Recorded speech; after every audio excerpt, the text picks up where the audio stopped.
만약 당신이 세상의 절대 비밀을 알게 된다면 당신은 그것을 감당할 수 있을까요? 인류 역사상 가장 똑똑한 세 사람이 있었습니다. 한 명은 광장에 서서 미친 듯이 울부짖었고, 한 명은 끝없는 공포에 질려 정신병원에 갇혔으며, 마지막 한 명은 음식에 독이 들어있다는 망상 속에서 스스로 굶어 죽음을 택했습니다. 사람들은 그들이 미쳤다고 말합니다. 하지만 아무도 알지 못합니다. 어쩌면 그들은 미친 게 아니고 인간의 이성이 감당하기 힘든 진리를 발견하고 그 무게로 인해 정신을 잃었을지도 모릅니다. 오늘 영상은 인간의 이성이 도달할 수 있는 가장 위험한 경계선, 그곳을 넘다가 돌아오지 못한 천재들의 이야기입니다. 그들은 무엇을 보았던 걸까요? 1889년 토리노 광장, 프리드리히 니체는 마부에게 채찍질 당하는 말을 보고 갑자기 그 말의 목을 껴안고 울기 시작합니다. 니체는 어머니, 나는 바보였어요 라고 외쳤다고 합니다. 이것은 단순한 발작이 아니었습니다. 인류의 정신적 지주였던 신이 죽었다고 선언한 대가를 홀로 치르기 시작한 순간이었죠. 니체의 비극은 그가 선언한 신의 죽음에서 시작되었습니다. 그는 무신론을 이야기한 것이 아닙니다. 서양 문명이 수세기 동안 믿어왔던 도덕, 가치, 형이상학적 토대가 사실은 거대한 허공 위에 떠있는 신기루였다는 사실을 그는 깨달은 것입니다. 그는 신의 공백을 채우기 위한 존재로 초인을 제시했습니다. 스스로 가치를 창조하는 존재. 하지만 여러분, 생각해 보세요. 우주 전체의 의미를 오직 나라는 가느다란 존재 하나로만 버텨내야 한다면 그 무게를 견딜 수 있는 인간이 과연 있을까요? 니체 자신이 가장 먼저 그 무게를 견디지 못했습니다. 그의 말년 노트는 처절합니다. 나는 다이너마이트다. 나는 십자가에 못 박힌 디오니소스다. 나는 모든 이름이다. 세상의 의미가 사라지면 천재들은 자신을 마치 신적 존재처럼 느끼는 상태가 되거나 반대로 정신붕괴가 올 수 있습니다. 니체는 둘 다 겪었습니다. 그는 초인이 되고자 했지만 인간이라는 한계에 부딪혀 산산조각 났습니다. 니체는 진리라는 이름의 다이너마이트를 너무 일찍 터뜨려버린 것입니다. 그리고 또 한 명의 천재 수학자 게오르크 칸토어가 있었습니다. 1874년에 그는 인류 최초로 무한에도 등급이 있다는 것을 증명해냈습니다. 우리는 보통 무한하면 끝이 없다는 하나로 생각하죠. 하지만 칸토어는 무한 속에도 더 큰 무한과 작은 무한이 있음을 보여주었습니다. 예를 들어 자연수의 무한은 1, 2, 3 이런 것입니다. 끝없이 줄을 서는 맛집의 번호표라 할 수 있죠. 그런데 0과 1 사이에는 무한히 많은 실수가 있습니다. 마치 무한히 끼어드는 새치기꾼과 같습니다. 이들에게는 번호표를 붙이려 해도 그 사이에는 언제나 더 많은 숫자가 숨어 있기 때문에 번호표를 붙일 수가 없습니다. 마치 자연수가 기차처럼 한 칸 한 칸이 연결된 것이라면 실수는 끊어지지 않는 하나의 선과 같습니다. 그래서 실수의 무한은 자연수의 무한보다 크다고 할 수 있습니다. 칸토어는 이 기괴한 진실을 발견한 겁니다. 그리고 유한한 세계에서 부분은 항상 전체보다 작습니다. 하지만 무한의 세계에 들어서는 순간 짝수집합이라는 부분이 전체 자연수 집합과 크기가 같아지는 기묘한 일이 벌어집니다. 이것은 단순한 수학적 발견이 아니었습니다. 칸토어는 우주를 다 세웠다고 믿는 순간 그 뒤에 더 거대한 우주가 나타나는 무한의 계단을 보았습니다. 끝도 없고 바닥도 없는 계단이었죠. 하지만 동료 수학자들은 그를 정신병자라고 조롱했습니다. 무한에도 크기가 있다고? 부분이 전체와 같은 크기라고? 이는 19세기 후반 수학계에서 무한을 체계적으로 연구하는 것 자체가 금기처럼 여겨졌기 때문입니다. 하지만 그를 진짜 괴롭힌 건 비난이 아니었습니다. 내가 본 이 끝없는 심연이 신의 계시인가? 아니면 나를 미치게 하려는 악마의 장난인가? 그는 극심한 공포를 느꼈습니다. 결국 그는 무한이라는 바다에 빠져 허우적거리다 정신병원에서 생을 마감했습니다. 그리고 칸토어가 열어놓은 그 기묘한 문으로 20세기 최고의 논리학자 쿠르트 괴델이 들어섭니다. 1931년 괴델은 두 가지의 불완전성 정리를 발표했습니다. 첫째, 아무리 완벽해 보이는 규칙체계도 그 안에서 풀 수 없는 문제가 반드시 있다.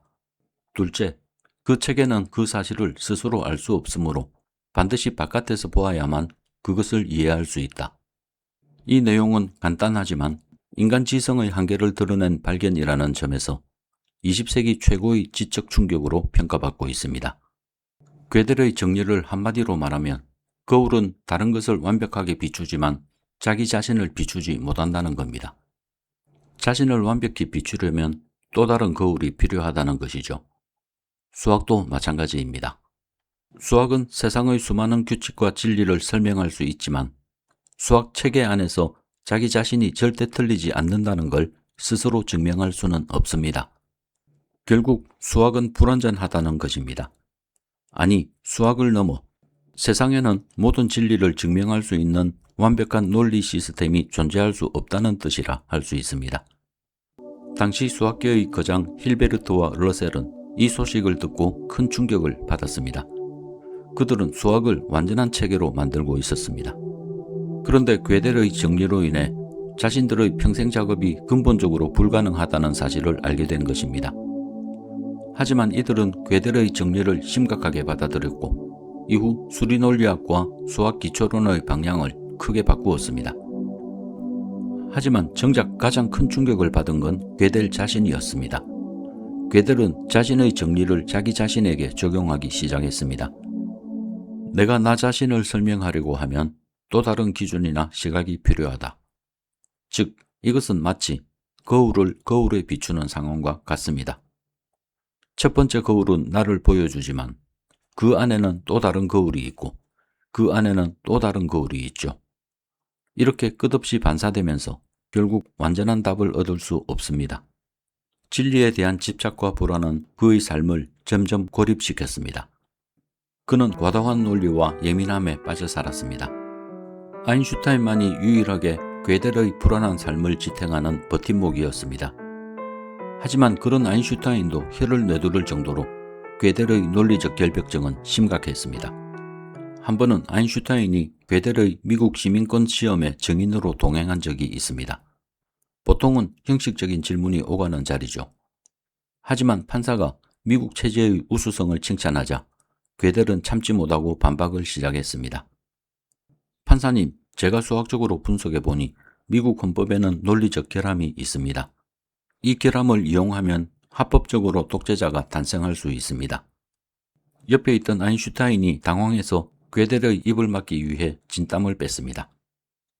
괴델에게는 세상의 모든 것이 논리적 완결성을 갖춰야 했고 그 작은 틈새조차 견디지 못하는 예민함이 그를 잠식하고 있었던 겁니다. 원래 괴델은 내성적이고 예민한 성격이었지만 인간 지성의 한계를 건드린 후 극도로 신중하고 작은 오류에도 불만을 느끼는 성향이 강해졌습니다. 1955년 아인슈타인이 사망하자 그 불안은 더 심해져서 괴델은 음식에 독이 들어있을까 두려워 아내 아델레가 직접 준비한 음식만 먹는 습관을 갖게 되었습니다. 그런데 1977년 괴델의 아내 아델레가 뇌졸중으로 입원하였습니다. 이때부터 괴델의 삶은 완전히 무너졌습니다. 음식에 독이 들어있다고 확신한 그는 아내가 확인하지 않은 모든 음식을 거부했습니다. 주변 사람들이 그를 살리려 애썼지만 그는 자기만의 논리적 공포에 갇혀 입을 굳게 닫았습니다. 결국 1978년 1월 그는 해골처럼 마른 모습으로 병원에 실려갔고 그곳에서 아내보다 3년 먼저 생을 마감했습니다. 그의 몸무게는 고작 29.5kg였습니다. 세 사람의 공통점은 정신적 불안과 고통 속에서 살다가 생을 마감한 것입니다. 그런데 또 다른 공통점이 있습니다. 그들은 모두가 당연하다고 생각하는 것을 의심했다는 사실입니다. 니체는 기존의 종교적 세계관을 의심하며 신은 죽었다고 말했고 칸토어는 그저 끝이 없음을 뜻하는 무한이라는 개념을 의심한 끝에 무한에도 서로 다른 크기가 존재함을 발견했습니다. 괴들은 수학이 완전하고 모순 없는 체계라는 믿음을 의심한 결과 어떤 체계든 스스로는 모든 진리를 담아낼 수 없음을 증명했습니다. 그들은 우리가 기초라고 믿었던 것들이 사실은 공중에 떠 있었다는 것을 알게 되었습니다. 1층이라 생각한 것이 알고 보니 100층이었고 그 아래에서 그들은 끝없는 공허를 보았습니다. 이 공허함은 실존적 공포였죠. 우리의 정신은 안정적인 토대 위에서만 작동하도록 설계되어 있습니다. 그런데 바닥이 없다는 것을 깨달았을 때 정신은 두 가지 중 하나를 선택합니다. 새로운 토대를 만들어내거나 추락하거나. 그들은 새로운 토대를 만들었지만 개인적 삶은 불안과 고통을 이기지 못하고 결국 추락하고 말았습니다. 천재들이 보았던 그 끝없는 공허. 어쩌면 우리가 매일 발을 딛고 서 있는 이 단단한 일상은 그들이 자신의 정신을 제물로 바쳐 쌓아 올린 가느다란 밧줄 위일지도 모릅니다. 그들은 추락했지만 그 추락의 궤적은 인류에게 새로운 지도가 되었습니다. 여러분은 어떻게 생각하시나요? 진리를 아는 대가로 광기를 얻어야 한다면 당신은 그 선을 넘으시겠습니까?